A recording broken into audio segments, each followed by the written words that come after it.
નમસ્કાર, આપ જોઈ રહ્યા છો સ્પાર્ક ટુડે ન્યૂઝ। ગુજરાત કોંગ્રેસના પ્રદેશ અધ્યક્ષ શ્રી અમિત ચાવડાએ વડોદરામાં આજે સરકાર પર ગંભીર આરોપો લગાવ્યા છે। તેમણે જણાવ્યું કે મુખ્યમંત્રીએ તેમની જ પાર્ટીના ચૂંટાયેલા નેતા અને અધિકારીઓ ઉલ્લુ બનાવી રહ્યા છે।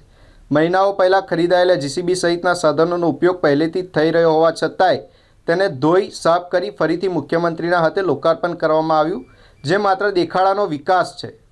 અમિત ચાવડાએ વધુમાં કહ્યું કે વિકાસ થયો હોવાનું બતાવવા માટે મુખ્યમંત્રીની મુલાકાત પહેલાં રાતોરાત ગટરની ડ્રેનેજ લાઈનો નાખવામાં આવી અને ખાડા ખોદવામાં આવ્યા। આ બેદરકાર કામગીરીના કારણે એક નિર્દોષ યુવાનનું મૃત્યુ થયું છે। તેમણે સ્પષ્ટ કર્યું કે આ કોઈ કુદરતી મૃત્યુ નથી, પરંતુ ભાજપના શાસકોની ગુનાહિત બેદરકારીના કારણે થયેલું મોત છે। આ ઘટનામાં જેટલા મનપાના શાસકો જવાબદાર છે, એટલા જ મુખ્યમંત્રી પણ જવાબદાર હોવાનું અમિત ચાવડાએ જણાવ્યું હતું, કારણ કે મુખ્યમંત્રીની મુલાકાત માટે જ રાતોરાત ખાડા ખોદવામાં આવ્યા હતા અને તેમાં એક નિર્દોષ યુવાનનો જીવ ગયો છે।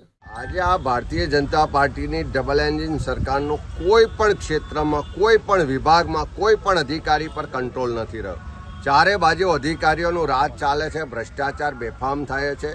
વડોદરા શહેરની વાત કરીએ તો વિકાસના નામે દર વર્ષે જે વિશ્વામિત્રી નદીમાં પૂર આવે, વિનાશ થાય છે, આખું શહેર તબાહ થાય છે, તેમ છતાં સરકારના પેટનું પાણી હાલતું નથી।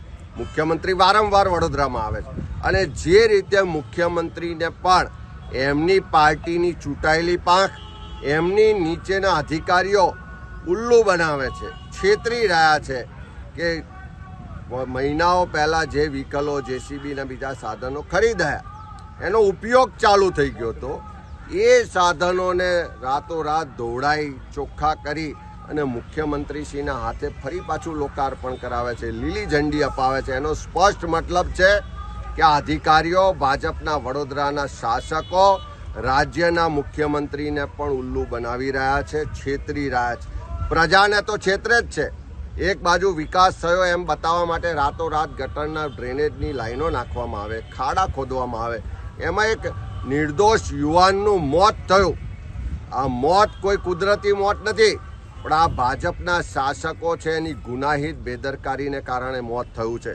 એ મોતના જિમ્મેદાર જેટલા વડોદરા ભાજપના શાસકો છે, એટલા જ જિમ્મેદાર રાજ્યના મુખ્યમંત્રી પણ છે, કારણ કે એમની મુલાકાત માટે રાતોરાત જે ખાડા ખોદવામાં આવ્યા, રાતોરાત વિકાસ બતાવવામાં આવ્યો અને એમાં એક નિર્દોષ યુવાનનો જીવ ગયો।